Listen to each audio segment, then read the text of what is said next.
You ready to learn the formula for the perfect day? This is the show for you.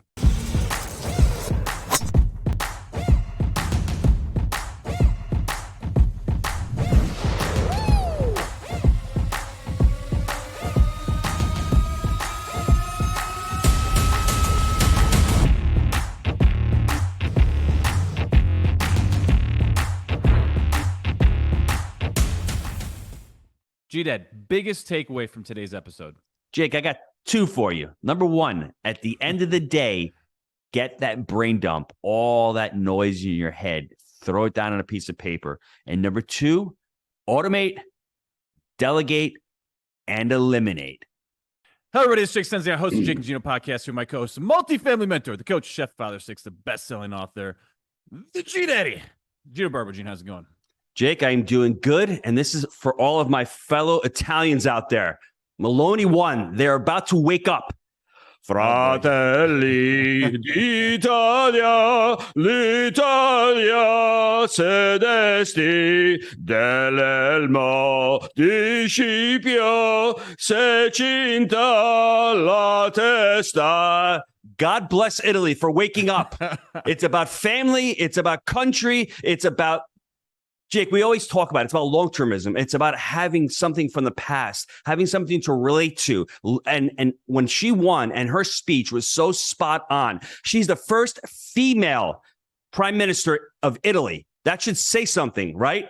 Strong women. That's what we need in this country and in this world. I was fired up when I saw her win last night. Listen to her speech. Go to Twitter and listen to her speech. It was a really empowering, invigorating, forward-thinking speech, and it included everybody. And once again, I'm going to say it's about the family. It's about getting the family and having people help you out. When my parents came here from Italy, they had no money. But what did they had? They had family who pitched in and helped out. They had somebody to go to. And that's what's lacking in this country. That's what we need right now in this country. We need family members, fathers and mothers to step it up, especially you dads out there. Step it up.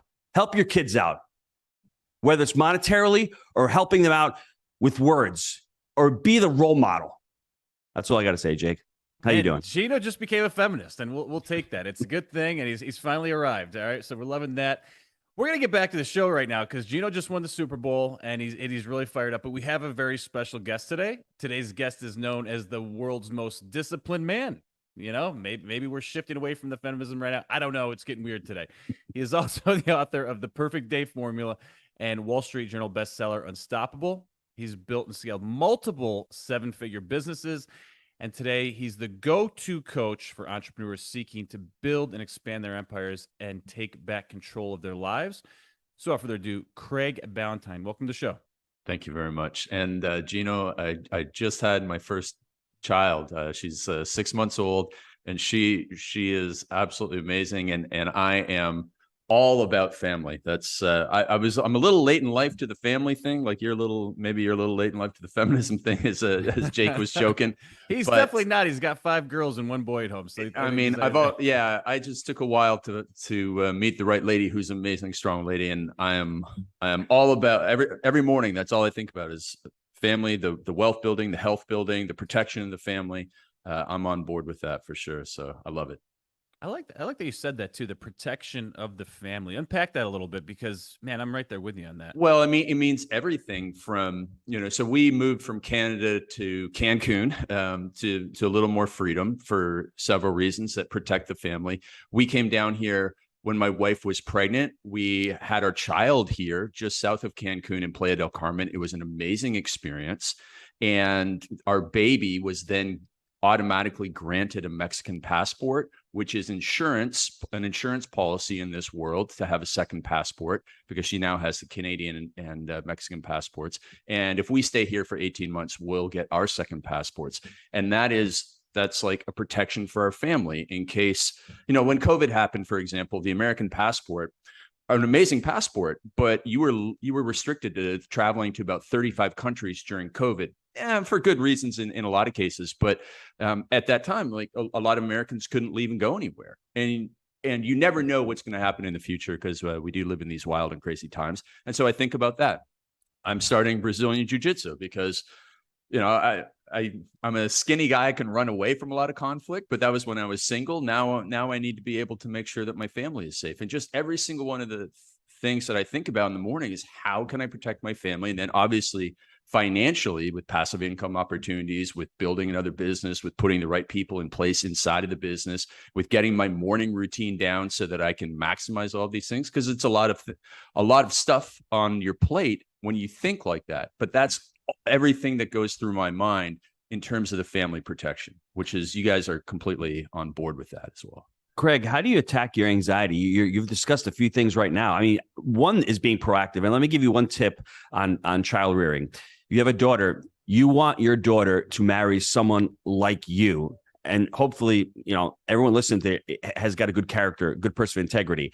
That's what a father has to be to a daughter. You want them to marry someone like you. That's why you have to be the role model. That's why you have to know how to treat a woman. That's why you have to know how you treat your daughter. So when she grows up, it's mirroring. And it's the same thing if you're a mother with a son. My wife and my son, they have a great relationship. My son looks up to my wife and he sees, well, that is a type of woman that I want to marry. So Craig, as you're going on your journey with your children, always keep that in the back of your mind. How do you talk to them? Do you yell at them? Do you respect them? Do you love them? Do you tell them what to do, or do you let them make their own decisions? Those kinds of things are going to impact how she reacts with other men. And it's upon us. So, answering part of your question is being proactive. But what else do you do as far as anxiety? Yeah. So just before I go into that, the one book that I was told to read and I have read already is called Strong Fathers, Strong Daughters. I love that. It's the exact message that you just said. And then the second thing is that many parents have said to me that behaviors are caught, not taught. So as much as we want to tell kids what to do, it's how they see you treat your spouse, how they see you treat other people, that they will catch those behaviors more than you can teach them those behaviors. So those were two things that just popped in my mind as you were saying that. Now back to the anxiety. 2006, I had 2 severe crippling anxiety attacks that sent me to the emergency room twice. So at that time in my life, I'm in the best shape of my life, 6-pack abs. I could have been on the Men's Fitness cover because I was a personal trainer in my previous career. I was making more money than I ever had in my life. And yet, because of so many things, keeping all the thoughts in my head, doing too much work, working too many hours, too much caffeine, then too much binge drinking on the weekend, and just being a typical guy and holding my feelings in or my thoughts. You don't necessarily have to share your feelings with everybody, but you have to get the junk out of your head. And so that was the things that I did that pushed me to anxiety. Now, the solutions for anxiety are to get your thoughts out. I call it a brain dump. You can do it on a scrap piece of paper at the end of the day. It's the analogy or the visual of this, guys, is just imagine that somebody came over to your head, pulled back your cranium and poured in 1,000 or 2,000 piece jigsaw puzzle. And we walk around all day with jumbled up jigsaw puzzle pieces. Now, what do you do with a jigsaw puzzle if you want to, actually solve it? You have to pour it out on a table. And that's what the brain dump exercise is. So I teach people 3 things around that proactive approach that Gino mentioned. At some point in your day, anytime after lunch and anytime up until about an hour before you go to bed, 3 steps. 1, brain dump. Write down all the things that you want to do tomorrow, all the people you want to call, all the deals you want to run through, all the things you have to do, all the milk you have to pick up at the store, all the kids you have to pick up, all the workouts you want to do, everything. You just get it out, okay? You have to vomit it out of your brain. Otherwise, if you're the type of person who sits there at night in bed and can't fall asleep, it's because you got all those jigsaw puzzle pieces up in your head. So you get it out. Then the second step is you do a priority to-do list. You got 23 things on that paper. One of them has to be the number 1 most important priority for you to attack in the morning.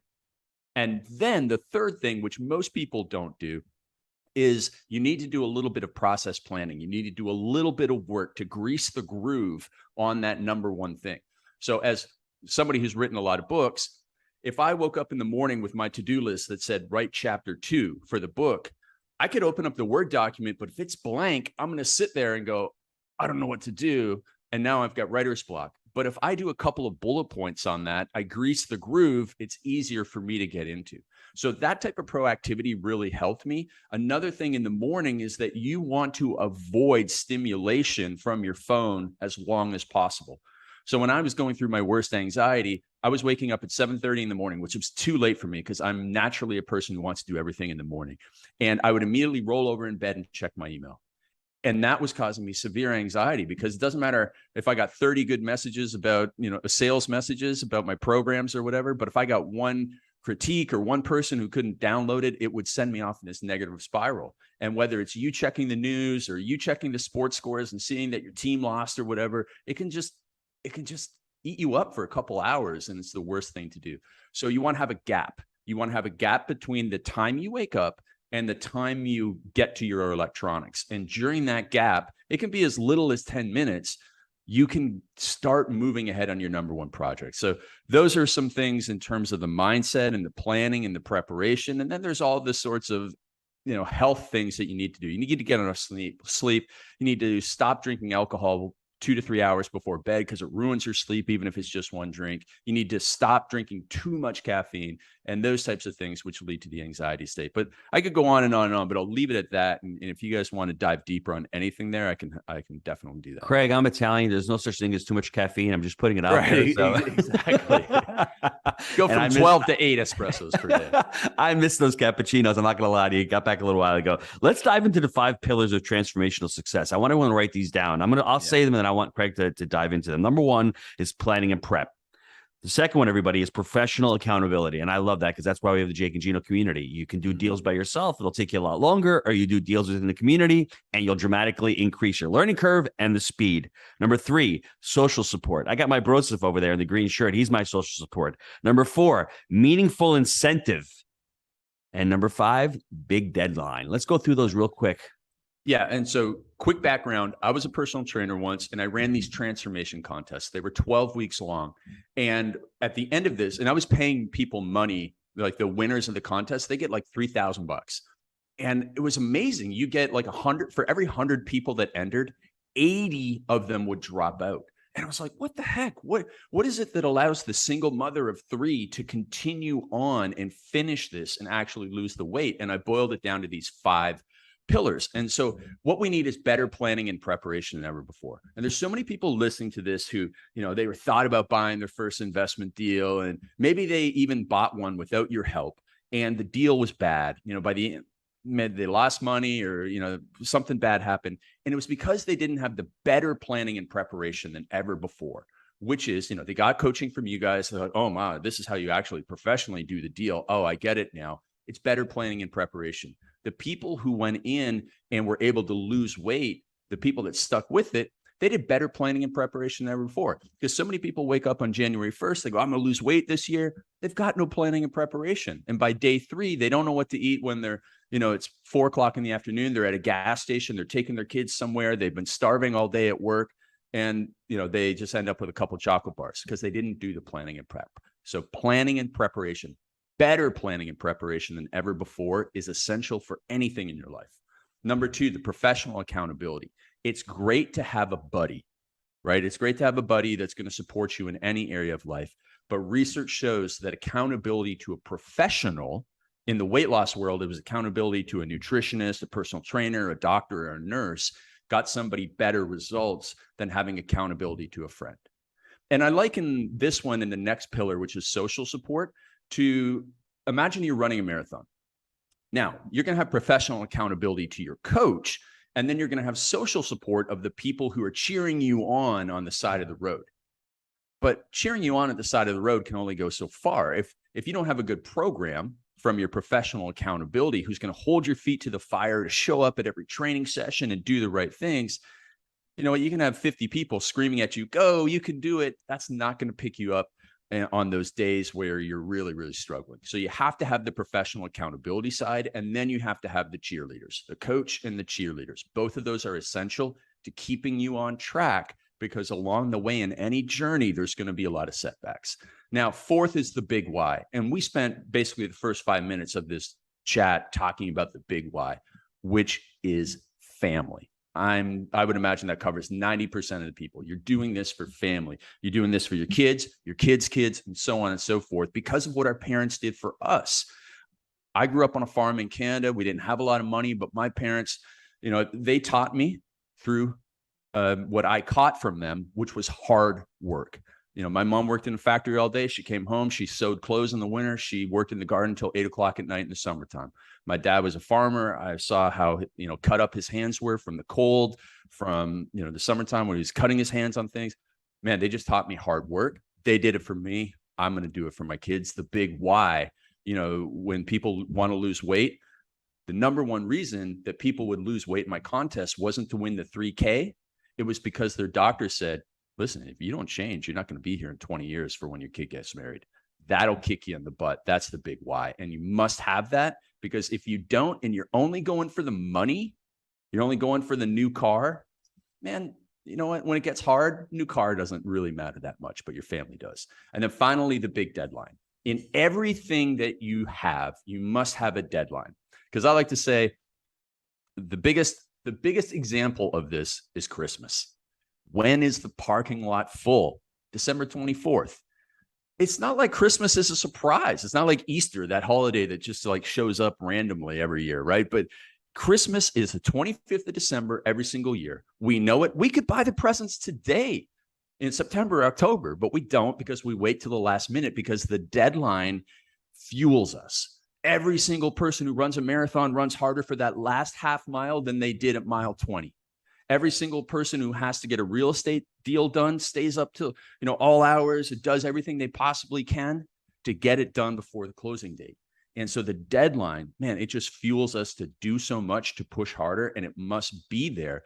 And also on the flip side, when there is a deadline in a project, we know that we can push hard to that point, and then we can let off and take a little bit of a breather before we get back into the next project. So you put those 5 pillars into place, and you can crush anything in your life. I've got the perfect day formula here, everybody. I'm holding it up, and I'm going to take Craig to task here a little bit. The word perfect always scares people, because for me, proper planning prevents poor performance. And I always say practice makes progress.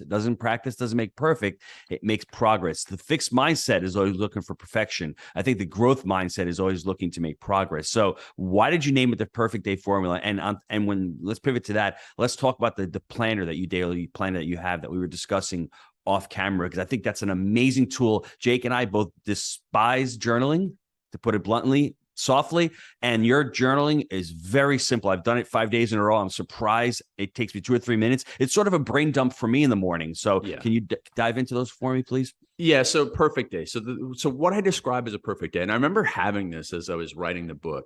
It's one of those days where it's a work day. It's not like sit on the beach and drink 6 margaritas. That's the perfect margarita formula, which is a totally different book. But the perfect day formula is a day when you get up and you are productive in the morning, and you move you and your family towards your big goals, and you achieve accomplishment, not just activity. Everybody's busy and everybody ends the day with a lot of activity, but was there accomplishment in there? And you've maximized it, optimized it. Maybe it should be the maximized day formula, the optimized day formula, but obviously everybody wants a perfect day. And so it is those days where you take a huge step towards your legacy, towards building your empire, towards building generational wealth. And we've all had those days where you look back and go, man, I just wish every day could be like it. And like most things in life, there is a formula to it. Now, not every deal is going to be perfect in the real estate world, but there's a formula that you guys teach people to making that first deal, that 10th deal. And so we look to stick to that formula as much as possible. So that's why I call it the perfect day formula. And people really love to achieve those days full of accomplishment. Now, the journal that goes with it is something that really helped me during the times when I was having the anxiety. So I was going through this period of my life where I was being successful, but I was having that anxiety. And I came from a very cynical background. So I'm a cynical person by nature. I came from a scarcity mindset. We grew up poor on the farm, not dirt poor, but, hand me down everything. And so I didn't know that there was a lot of abundance in this world. It was not natural for me. And this was a transition point in my life. And I was reading a lot of mentors who influenced me in putting together this journal. And so I took a little bit from this guy. I took a little bit from a guy named Dan Sullivan he's founder of Strategic Coach, which is a big entrepreneur growth program. I took some from a guy named Vishen Lakhiani, who runs this company called Mind Valley in Malaysia. It's a little bit woo-woo. Dan's more a little bit pragmatic. And I just took what I knew was going to help me build an attitude of gratitude, to steal a phrase from Tony Robbins, attitude of gratitude, belief in abundance. And going through the journal, there's the things that really stick out to me from that journal. There's about 5 little prompts that are in there. And the first one was, just saying what you're grateful for in the day. And I often found myself just being like, I was so grateful for the little things. I wasn't grateful for a fancy car. I wasn't grateful for, an expensive steak dinner. I was grateful for my dog. I was grateful for, my coffee cup. I love my favorite coffee cup. It's the little things in life that really helped me develop that gratitude. And when you're grateful, it's hard to be anxious. So that was part of my transition. And then the other thing that's in there is write down the people that you're grateful for. And I remember every single day I'm filling that space up with like 40 different people's names. And the next day it'd be almost 40 different people.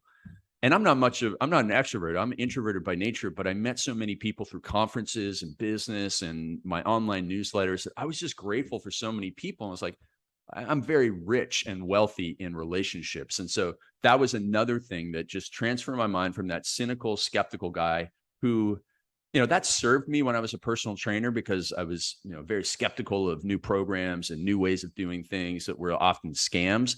But as I grew in my life, it wasn't always helpful for me to be skeptical and cynical. And that gratitude journal helped me make that transition. And, now I'm never anxious anymore.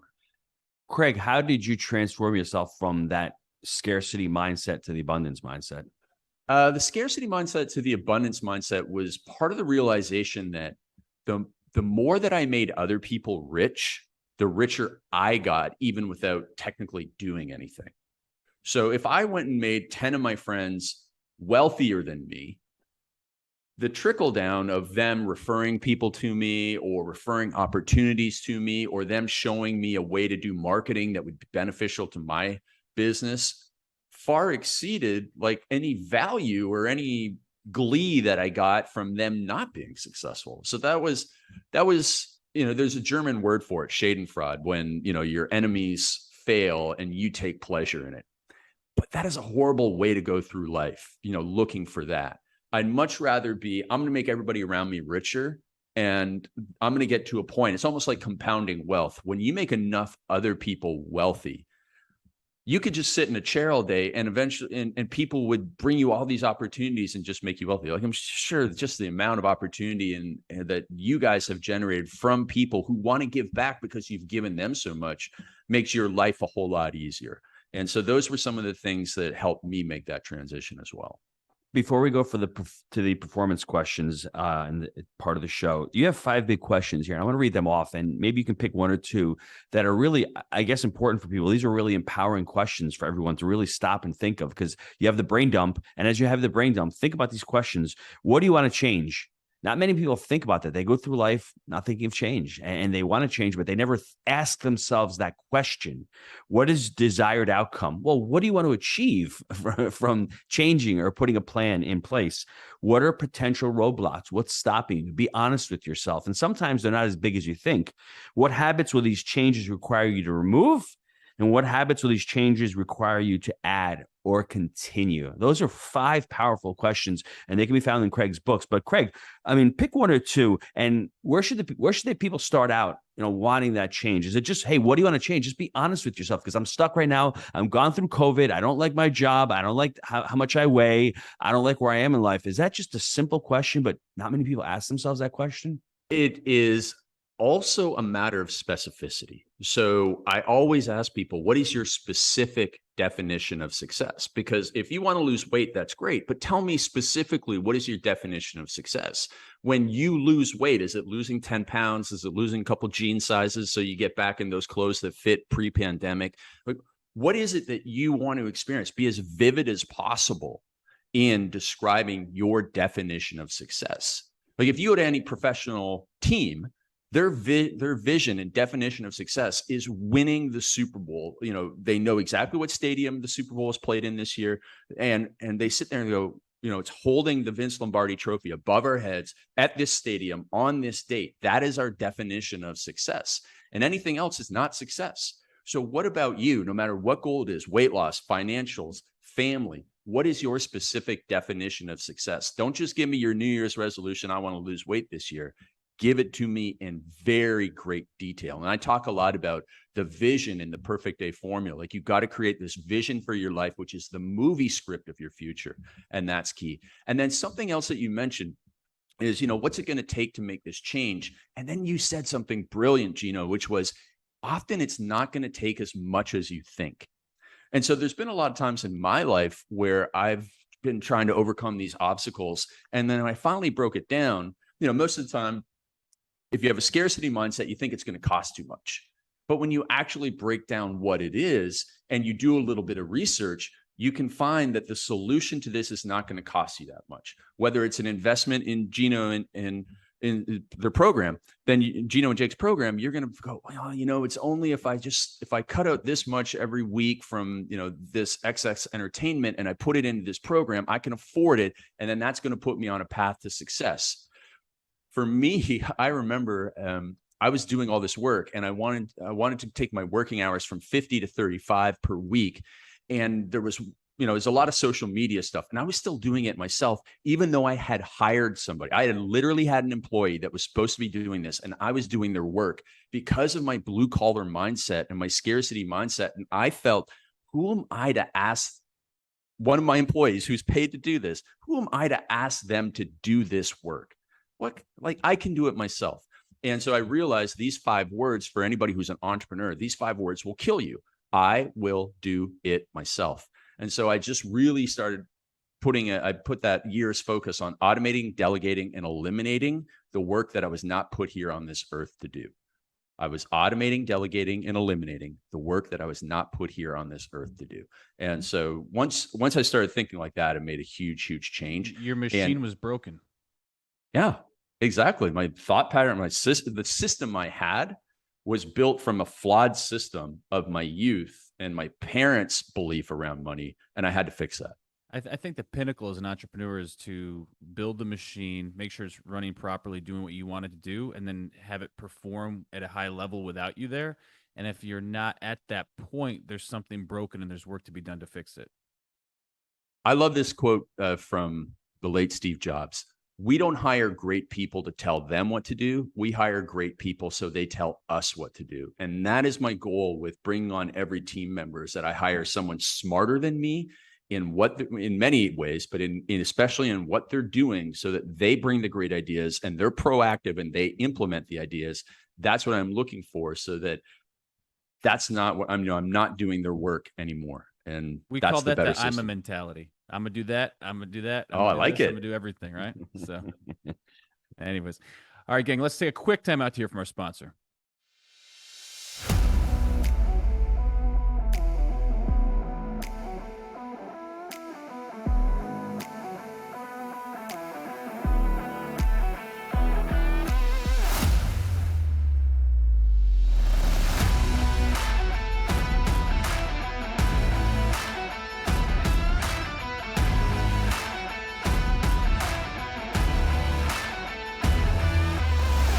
If you are looking to get involved in multifamily, this is where you need to be. The team you've built is incredible. There is no egos here. Everyone is always looking to help the other person. All right, we're back. We're gonna, peel the lid off, as you said a little while ago. We're gonna grab you by the scalp and tear that sucker back and see how the machine is functioning there, because you dropped a lot of great nuggets. Let's start off with planning your week and organization. You talked about a planner that you have. Discuss how you stay organized, how you use that planner, and the results that you got from it. Yeah. So one of the things that we do, I have another book, The Perfect Week Formula. And what someone can do right now is to just draw a 7x7 grid, 7 days of the week, and about 7 time blocks over the course of the day, about 2 to 3 hours. And then the secret to getting more done in less time is boundaries. So setting up boundaries for when you're going to stop work, and communicating those boundaries through your professional accountability, so that your accountability partner holds you to not overworking. And then making sure that you do your number one activity first thing in the morning. And that is planned and prepared the night before. And when you do just even those 3 simple components of the Perfect Week Formula, you're going to be able to increase your productivity, increase your accomplishment, while reducing your busyness activity. Those are some of the things that go in there. And the brain dump is a key component of that. And then scripting your day as much as you can. Now, Mike Tyson has a famous quote that everybody has a plan until they get punched in the face, right, for a fight. And that's kind of the way that many days often go.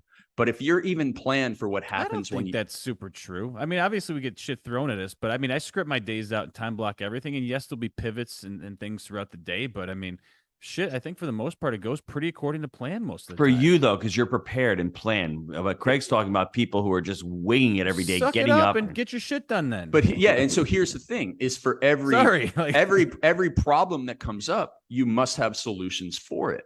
So everybody goes through life and goes, well, yeah, but sometimes the kids get sick. Well, okay, so that's a passive approach to it. Yes, sometimes the kids do get sick. In fact, you got to plan for it. You're proactive. So have 3 solutions. Kid gets sick in the morning. Who's the person who's going to pick them up? Where they're going to go? A kid gets sick or in else the your afternoon. machine is broken. It's the same thing at home. Right. It's the same thing, guys. Yeah, I like it. I like it. Good call out there. Yeah. Sorry, I'm just, I don't know. I'm just in a feisty mood today, Gino. I'm Good. sorry. Bring it on.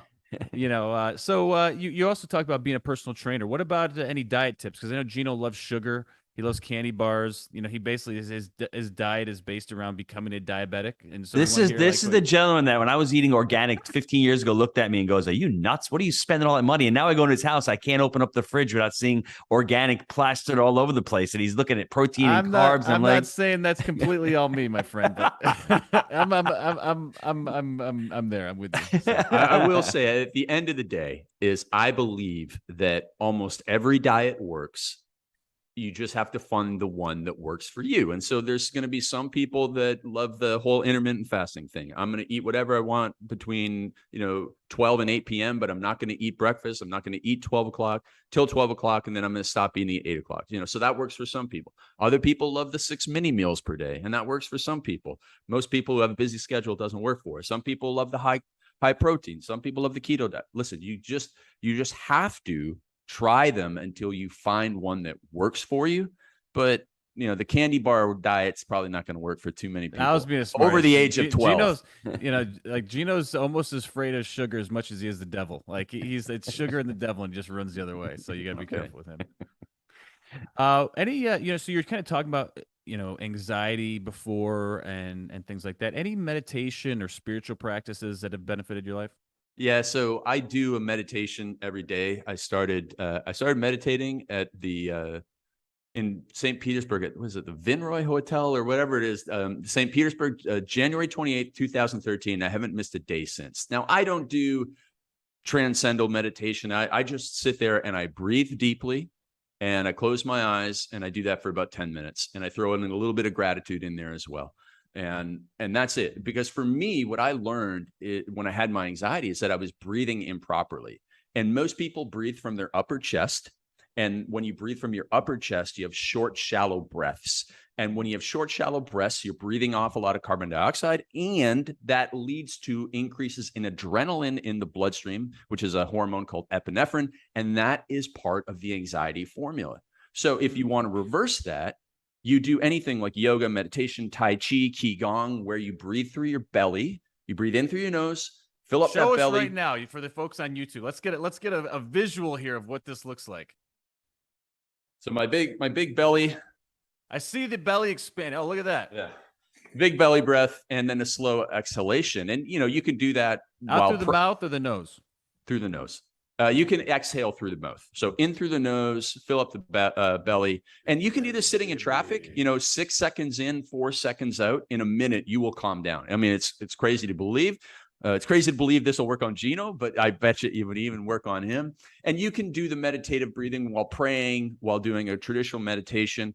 But learning how to breathe properly, as ridiculous as it sounds, was one of the key things. And here, I was 30 years old when I had anxiety. I thought I could enter a professional breathing contest. I've been breathing for 30 years, but I still didn't know how to do it right.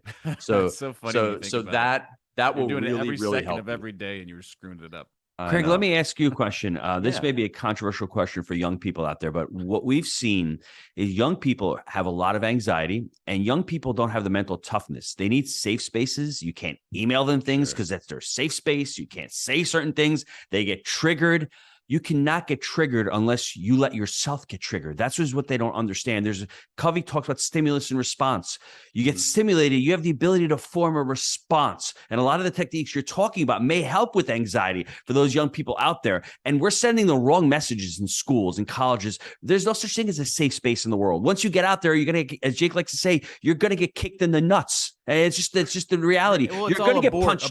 abort, right? Don't engage, abort, right? And then what happens? You live an abortive life, a disengaged life, and you're not having any kind of impact. So when you speak to people who are young, who have these issues, and I'm not talking about people who have serious mental illnesses. We're just talking about regular people who are stuck, who are, during the pandemic, they've been shut down, they've been closed in, or, they're alone. They're getting messages from media or from schools telling them it's okay to have this safe space. It's not okay. It's okay to have dialogue. So let's discuss and let's debate. So what do you say to them? So if I was king, the first thing that I would do is force every teenager to read Man's Search for Meaning by Viktor Frankl. If people aren't familiar with that book, you got to put it on your reading list too. You want to get a perspective on what life is about. You read that book and understand that a man can, keep his happiness through living in a concentration camp. And in that book, he also talks about the stimulus and response, that everything can be taken from a man except his, the way that he responds to a certain thing. You can take everything from somebody. And so they have to learn these hardships. And then I would force them to get a manual labor job. I would force them to do fitness training minimum 3 times per week. My friend Bedros Koulian, who's a guy you guys definitely need on the show, he wrote a book called Man Up, and he runs a thing called the Squire program, where fathers and sons go to his compound that he has in California, and they spend the day exercising together. They're running hills, they do a big hike, they do cold plunges together in ice baths, so that these young men under the age of 15 are with their fathers, developing a great bond and great trust. There's crying, there's breakthroughs, there's all this sort of stuff. They're talking about, hey, here the son actually gives feedback to the father in front of all these other people, and the father gives feedback to the son. And at the end of the day, the father has to walk the blindfolded son through an obstacle course where there's nails on the ground, there's barbed wire, there's all these things. And so it develops this trust. And so I would force every young man and his father to go through this program. The problem is that there are too many of these fatherless homes, which is a shame. And so, obviously the future of our children starts with the presence of our families. So those are some of the things I would do. But I know that one thing that worked for me was digging ditches for $2.85 an hour when I was 12 years old, because I wanted to get something. And my parents said, you don't get anything for free here. You got to go get a job. It's so true. I just remember so many times clearing brush or cutting, wood with, with my dad or whatever, and things like that. And my grandfather as well. It makes a big difference. It toughens you up. And I just think that there's so many people that have, grown up on a device and have not really got out in the world and sweat and push themselves. And so then they're afraid of these things. And it's very unfortunate. Yeah. There's another guy named Vern Harnish who runs a program called Scaling Up, and we went through it. Yeah. Okay. So Yeah. Vern, what he does for his sons is a rite of passage, which is similar to that Squire program. Around 13, 14 years old, there's programs out there that you can find. Some of them take the kids into the woods, and some of them take the kids into other things that take them through a rite of passage where, it's a real physical hardship for them. And then at the end, they all come together, and, it's this thing that's in many, many cultures that is lost today. And unfortunately, the devices are a horrible replacement for real parenting. Yeah. We were talking about it yesterday. Yeah. What's the best way for folks to get a hold of you? What's the hub for, all of your stuff here? Yeah. So the best way to get a hold of me is either on LinkedIn or on Instagram at Real Craig Ballantyne on Instagram. That's the social media I use the most. And then I have the Perfect Week Formula is available at perfectweekformula.com if you want the physical copy. It's also on Amazon. And then I give away free copies of all 3 of my books, the digital and audiobook versions. And I don't even ask for your email address at craigballantyne.com/free books, because again, my books were written. I bled for those books. That was some of the hardest work I ever did. And I wrote those books to be read, and I know that they will change people's lives. All right, Mr. Italy here. Take us home. What you got? 2006, Mr. Ballantyne has a breakdown. He's probably at the peak of his life, got the six-pack abs, working out, great. But what does he do in the morning? He wakes up in the morning, he checks his phone. He's starting to stress out, and he has a complete breakdown. And I think that is probably the low point of his life, and he had to figure out a plan to get out of that. And from that, we have the perfect day formula. We have the brain dump, the priority to-do list, the process planning. We also have automate, delegate, and eliminate. So from being on an island all by himself to becoming an entrepreneur, that scarcity mindset to the abundance mindset, and, you know, really trying to elevate the consciousness of others out there. And I think that's his mission, to really help others achieve the abundance mindset. And like Craig said, the more people he helps, the more money he makes. Love it. Wow, that's great. Craig, we really appreciate your time today. Great show. And gang, as always, we believe in buying deals for the long term. Think in decades. I'm Jake. He's the G Daddy, and we make it happen. We'll see you next time. Thanks, guys.